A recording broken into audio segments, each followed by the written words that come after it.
All right. Well, welcome everyone again. I know there's still maybe a few more people that might just be logging in. But as I just mentioned, I'm actually really excited to be sharing this nutrition topic. And I think Isaac and I chose some good talking points today.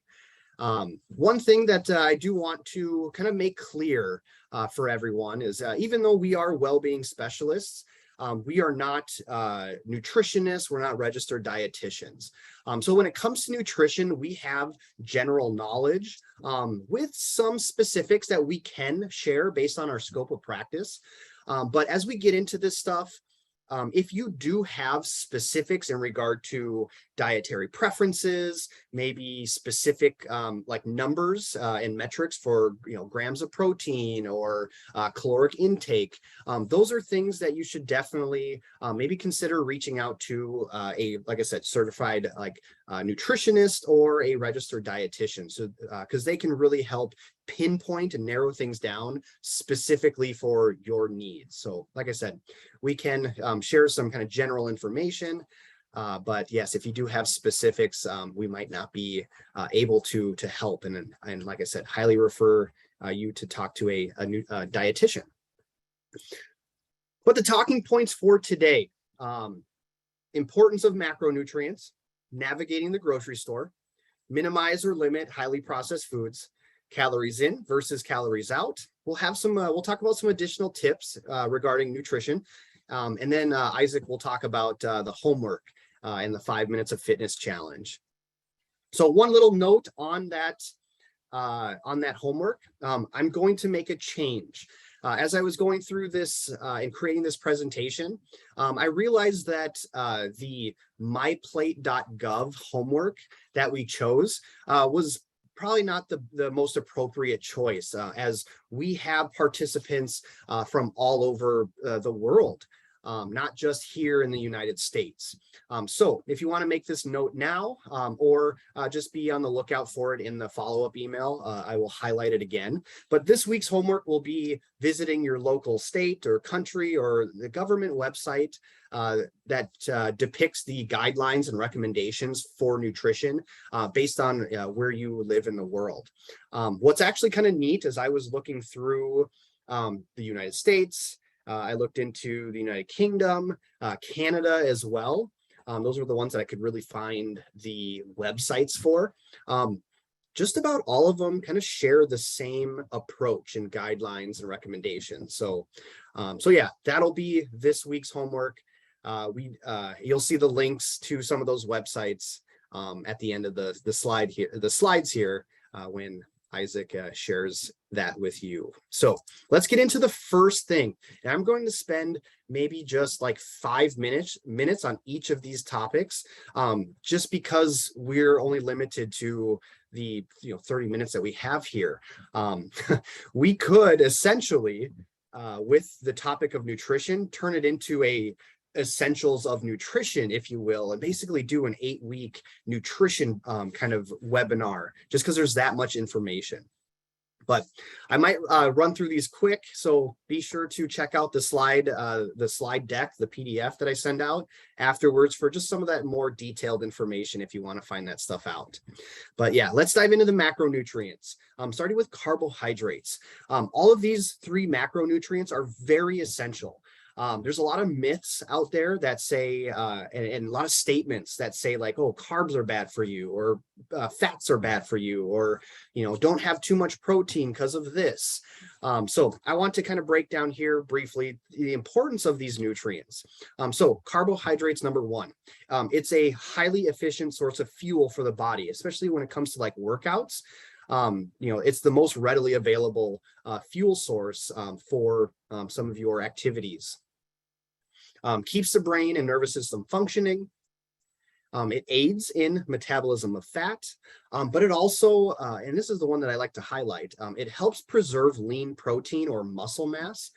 So that way, if you are maybe looking at weight loss and you are in a calorie deficit and you're trying to manage those macronutrients, if you're not eating enough carbohydrates, your body is going to find other sources to burn as fuel. So eating and consuming enough carbohydrates so that way your body uses carbs, and then as well as fats is going to be better. So that way you can maintain your lean muscle mass for other means within the body. So when it comes to choosing your carbohydrates, choosing them wisely is key. Like I said, carbs aren't bad for you. Just there are some that might not be as healthy as others. As just a simple phrase, not all carbohydrates are created equal. So moderation of carbohydrates is key. And when you are choosing carbohydrates for your diet, emphasizing fiber-rich fruits and vegetables, choosing whole grains, even sticking to low-fat dairy products, eating more legumes, and then also limiting the added sugars. So yeah, legumes meaning beans, peas, lentils. They're very versatile and nutritious, and typically low in fat as well. Even protein. Yeah, legumes, beans are a good source of protein as well. But back on the carbohydrate track, again, moderation is key, and trying to stick with those bullet points when choosing those carbohydrates. Oops. Now into fats. Again, fat is an essential macronutrient for the body. It helps give your body energy, protects your organs, supports your cell growth, helps with kind of the cholesterol and blood pressure management. And it also helps your body absorb vital nutrients. It aids endurance by sparing glycogen reserves, glycogen being the energy source that fats, proteins, carbohydrates get kind of turned into. But it also provides a concentrated source of energy. And then it also helps fuel low to moderate intensity exercise. So like I said, carbohydrates, the most readily available energy source. So when you're like sprinting, your body's going to use a higher percentage of carbs versus fat.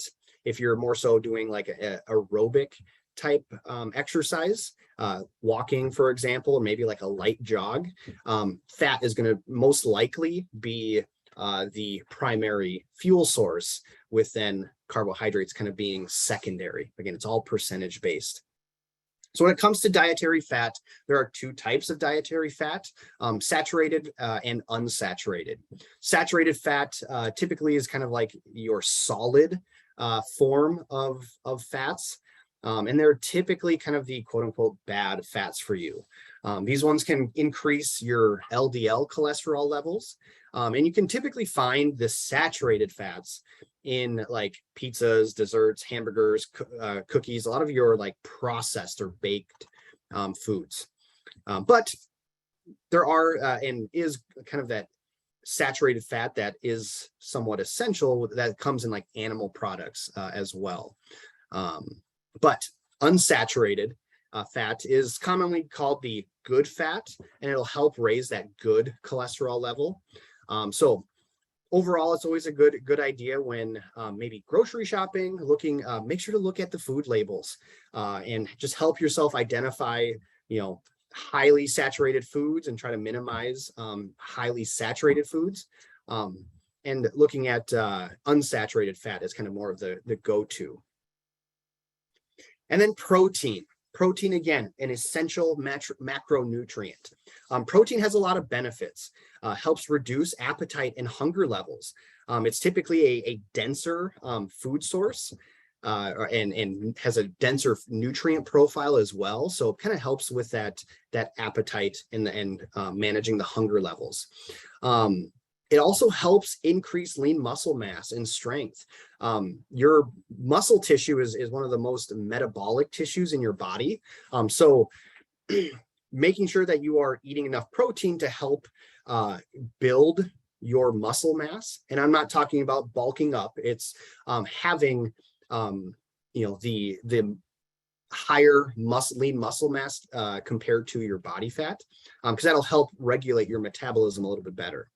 And then protein is also good for the bones, boosts metabolism, helps lower blood pressure. So the one thing that we wanted to share, Isaac brought this up, is kind of the importance and giving some direction when it comes to how much protein should I eat per day.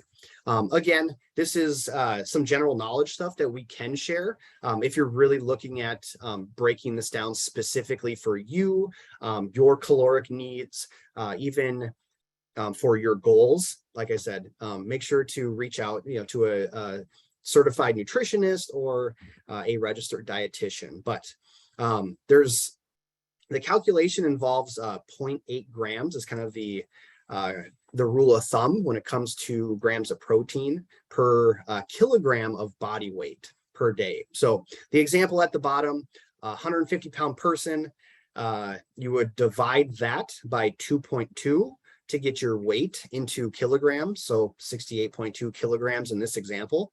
And then you multiply the kilograms by 0.8, and that will give you that grams of protein each day. So one last note with the protein, protein can come in a variety of sources.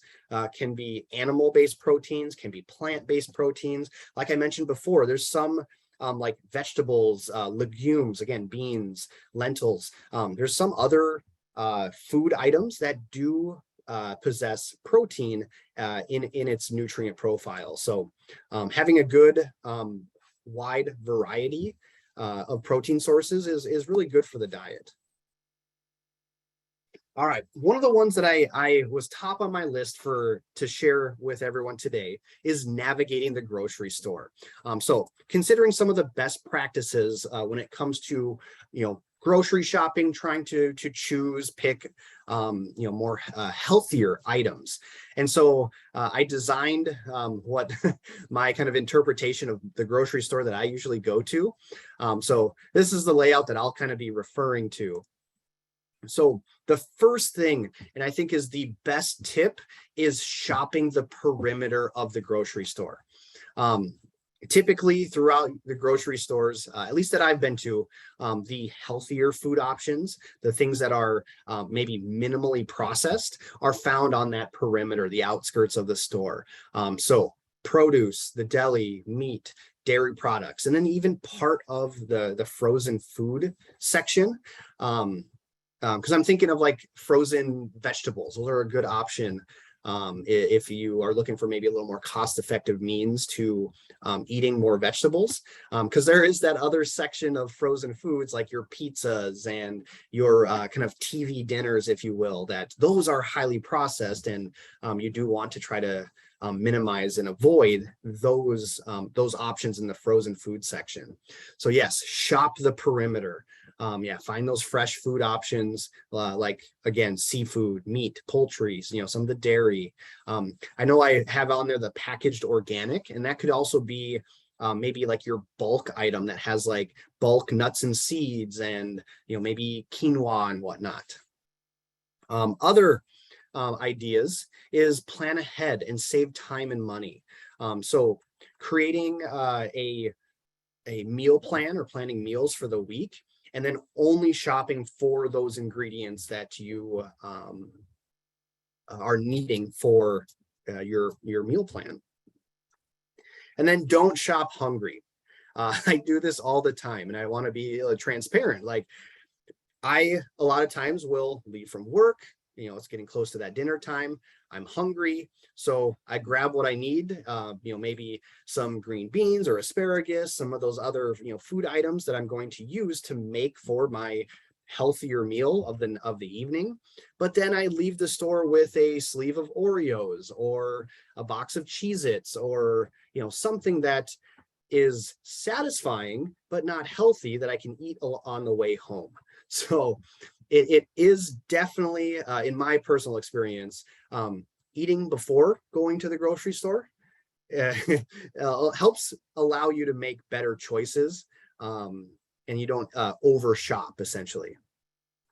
And then, like I mentioned before, especially for those times where you do need to go into those center aisles, the ones that are kind of grayed out in this example, but those center aisles typically have a lot of those boxed, highly processed foods. So if you do need to shop and get some items through there, always be sure to read those food labels, especially looking into the ingredient list, and see what's used first, what's within that product, to maybe help you make better choices, or maybe choosing, instead of a boxed dried pasta, maybe you go to the refrigerated section. I know in my store, they're kind of by the dairy section, but that refrigerated, like pasta noodles that are fresher, they're not dried, they might not have other additives to it, for the shelf stable aspect. So yes, those are my little tips, best practices for navigating the grocery store. So moving into, as I've been kind of mentioning, the processed foods. So as I've been saying, minimize or limit highly processed foods. And I do want to be specific. I did go down a little bit of a kind of thinking rabbit hole a month or two ago, in regard to the definition of what processed foods is.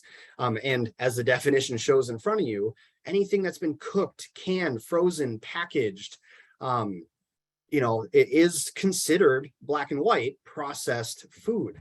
So for me, it was that thought of like, well, how is anyone, how am I, how is my dad, how is someone else supposed to eat healthy when technically everything is processed? I mean, even if I were to walk out to my garden and pick some fresh tomatoes from the vine and then take it inside, as soon as I cut that tomato, it has been processed. So I don't want to alarm anyone, scare anyone, but just kind of thinking about things. So I did find a nice little piece of information. A group from the University of Sao Paulo in Brazil did a little bit of a research study and was able to kind of better categorize processed foods. And so I hope that this can kind of help with essentially the semantics of, processed foods. So you have group 1 on the left, and then going to the right, up to group 4. And the ones that you really want to, again, minimize or avoid are from that group 3 and group 4. The things from group 1, minimally or unprocessed foods, are that example of like grabbing tomatoes from the garden and making your own fresh tomato pasta sauce. Yes, there is that aspect of cutting and milling and boiling or roasting, whatever it might be, but the difference in that versus those highly processed foods, group 3 and especially group 4, is that aspect of adding additional ingredients like sugar, added salt, even looking at the bullet points of the ultra processed foods. They are typically, convenient, hyper palatable, even low in cost. So again, that frozen section that has those like pizzas and TV dinners. And yes, those are typically high in sugars. They have, maybe use high fructose corn syrup or refined grains, just added preservatives and salt for that shelf life. So again, more examples, carbonated soft drinks, packaged breads and buns, boxed pasta, sweetened breakfast cereals like Fruit Loops, Cinnamon Toast Crunch. There's a lot of things that are on that ultra processed foods that we want to really try to, when at a grocery store, when trying to, make healthier or better choices, try to avoid or minimize. Again, minimize or avoid. So with all that being said, kind of the action, what can you do? What steps can you take? So the first one is starting slow. Trying to go cold turkey with completely eliminating the ultra or highly processed foods is very challenging, because just the whole kind of brain makeup and just that kind of nature of ourself is hard to just do cold turkey, because we are expecting some of those foods or those tastes or those go-tos when we need some comfort per se. So an example might be if you typically like to maybe have like a hamburger with French fries, for example, at home. Instead of doing a larger portion of those like frozen French fries, cut that in half and maybe add in like asparagus. So that way you're still getting that little bit of the fix from maybe the French fry aspect, but you're then adding in that fresh vegetable with the asparagus or like the green beans, whatever that might be. Another one, more water for then maybe fewer sugar sweetened beverages. And more water can also help make you feel a little bit fuller when you think you're hungry as well. So that's just a little side note. But if you are someone that does really like and really enjoy your sugar sweetened beverages, when it comes to the water, there's other alternatives, carbonated water, even maybe adding, fresh, maybe vegetables or fruits, even like mint maybe into the water, just to help give that flavor profile to those that just aren't really big like water drinkers, because you like the taste and the flavors. Other things, and one that I really liked is if you can make the time, try to make your own versions of like traditionally processed foods. So something like a salad dressing, maybe you like a certain vinaigrette, and you're reading the food label and you notice that there's a lot of other components to it. I mean, a vinaigrette should really just be oil, vinegar, and maybe some other spices and other kind of flavor additives to it. So if you can, try to make your own version of certain things that are traditionally a processed food. All right, calories in, calories out model. And this kind of touches on a little bit for those who have more weight loss goal. Maybe you are on the side of maybe wanting to gain weight, or if you are just right in the middle and looking at just kind of that nutrition for kind of that longevity for life, weight maintenance. So calories in versus calories out is a model based on the idea that in order to maintain a stable weight, the number of calories you eat needs to match the number that you expend. So there are three main body processes that burn calories. The first one is just your basic metabolism. So it's commonly referred to as your basal metabolic rate, and it's just the calories that you need, that your body burns when you're at rest. I mean, even just like your beating heart is actually burning calories, like I said, as your heart beats. Not very much, not like, a workout, let's say, but it does happen. Same thing with your digestion. Your digestion burns about 10 to 15% of the calories you eat. And depending on what you're eating, there's something called the thermic effect of food. And that can kind of put you at that higher end of, digestion calories burned, or on that lower end. But we typically think of how we burn calories as more so coming from physical activity. So as you see on the right side, weight maintenance versus weight loss versus weight gain. It's that balance on that scale. If you eat equal number of calories and you burn an equal number of calories, you'll, based on this model and kind of biologically, you'll maintain weight. And same thing for the other ends of the spectrum as well. But there's one thing that I do want to note when it comes to this model, this calories in versus calories out, and food. The food that you eat affects your metabolism differently. Some require more work to digest, absorb, or metabolize than others. And so because of this, and then some other factors as well, the calories in versus calories out model cannot be the sole direction toward your goal, weight loss, weight gain, etc. So you need to really consider the type of foods that you are taking in, which should be, as much as you can, nutrient dense, minimally processed foods. So nutrient dense foods provide higher amounts of vitamins, minerals, and even some like beneficial compounds for the body. And that is in comparison to the less nutrient dense foods. So examples of nutrient dense foods are your vegetables, whole grains, legumes, meat, fish, poultry, some dairy products, and then, nuts and seeds as well. So again, diets rich in nutrient-dense foods are consistently linked to a lower risk of chronic diseases such as diabetes, heart disease, and may even help you live longer.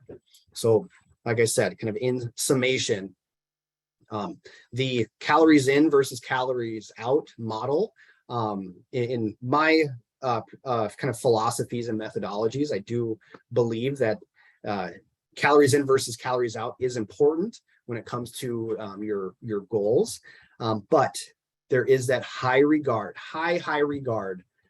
for that nutrient density aspect.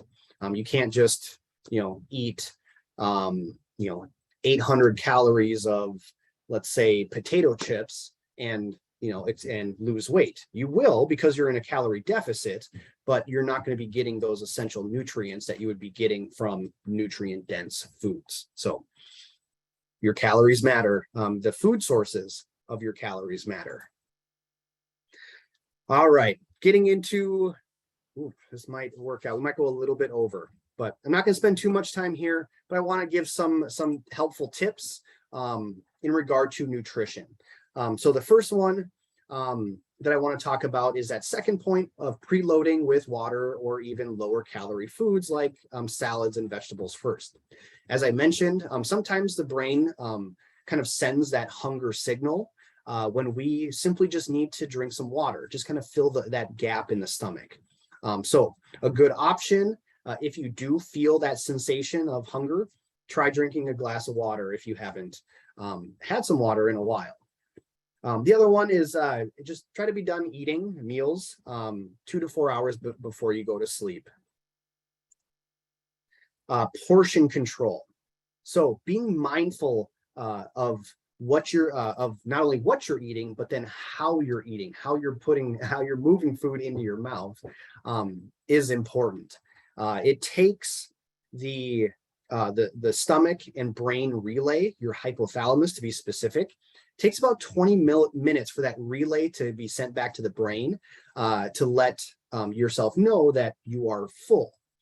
So taking the time to eat, maybe taking a bite, setting your fork down, or just simply eating, chewing slower. I know that's one of the components of the Wonder program that's available through Healthier Together. That's one of the things that they emphasize, is that slower eating, just to help with those hunger cues and that stomach to brain relay. And then another nice little tip, and heard this one at our previous wellness webinar last week, for just kind of for the holidays, especially. There's a lot of food, especially at maybe family or friend events, get-togethers. But one little tip is only setting out or only using maybe a smaller, like, salad plate, for example. So that way you can kind of help manage your portions and help manage kind of what you're eating, how much you're eating, all that jazz. So I thought that was a great tip from one of the participants that shared that in the chat last week. Yeah. So if you can, try using a smaller plate and only fill that plate maybe once. Now, we live busy schedules, so on the go is a big consideration. So some of this takes time, takes planning, planning ahead as well. So the first one, shop and chop days. That's kind of the idea that you get your groceries, and then that day when you get home and you're putting your groceries away, take the little extra time to portion those things out into little baggies, put them into parts of your fridge or maybe a cooler that you can put into your car. So that way you can even have car snacks. That's always a good one. And that's something that I try to practice. So that way, when I do go to the grocery store, I'm not, buying extra, foods to eat on my way home. So that way I'm getting my calories from my meals, and my healthy calories from my meals, not from empty calories like crackers when I'm driving.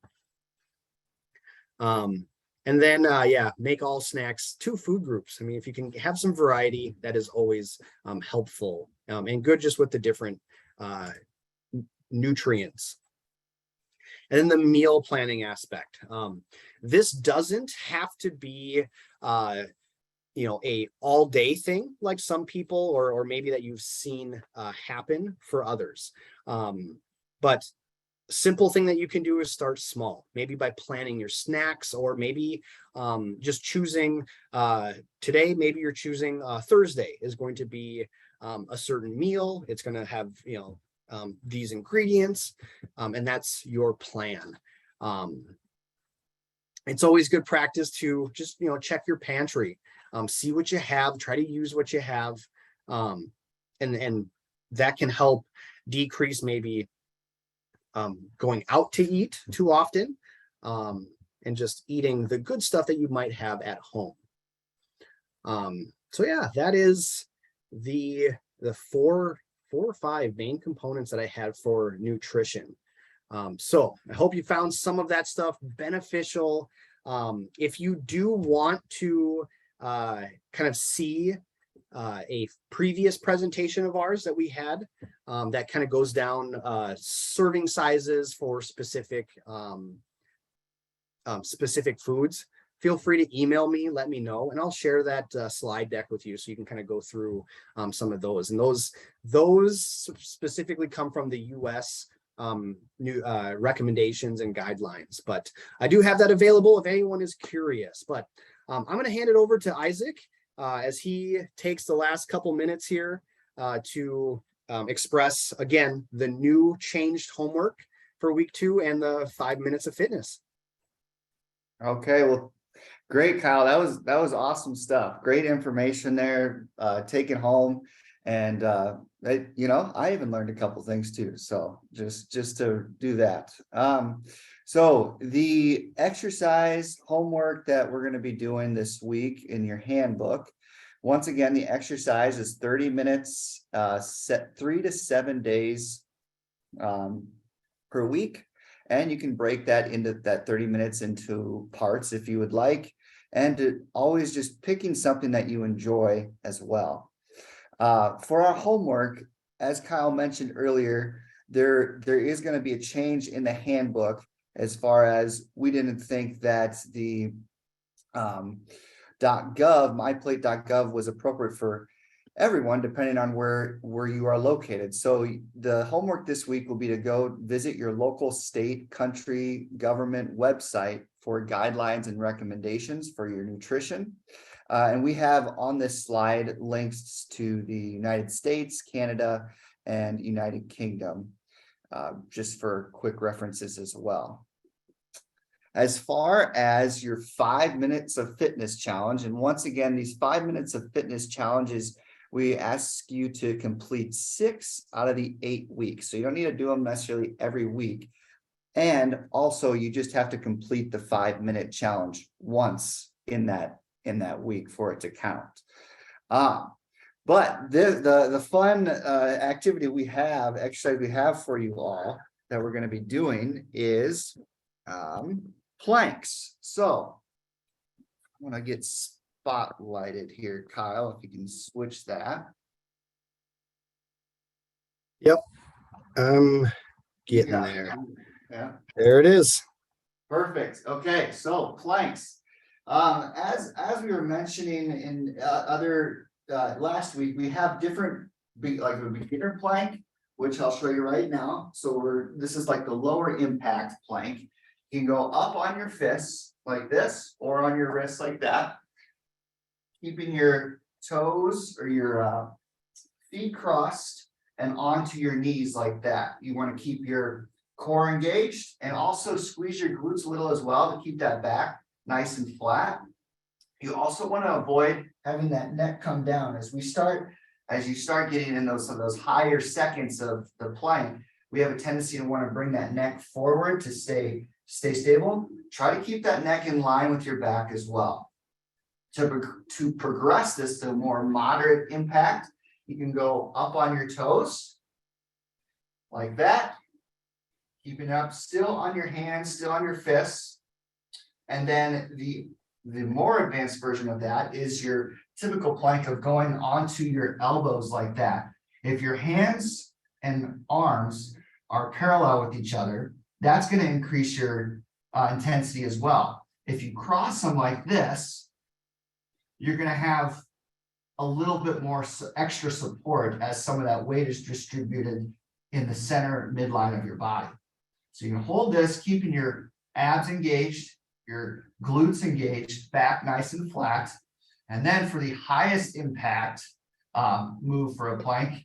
we have Isaac, can you real quick, sorry to interrupt, can you pull your laptop down just so people can try to better see you? pull it where? Like right here? Yeah, There you go. might be a little better. It's a small office, so bear with us. Yeah. So you can also do the version where you go up onto your hands and then back down onto your elbows. This is gonna give you the biggest workout, as well as increase that heart rate as well when you're doing this. So that's gonna be your highest impact. Always keep ensuring that you're keeping your core engaged, your glutes engaged as you go up and down into that plank. So avoid that head shifting forward as well as another big cue. You're gonna have neck pain developed if we're down in the plank, forcing down, looking down like that. You want to keep it up, working on that posture at all times. So there's that.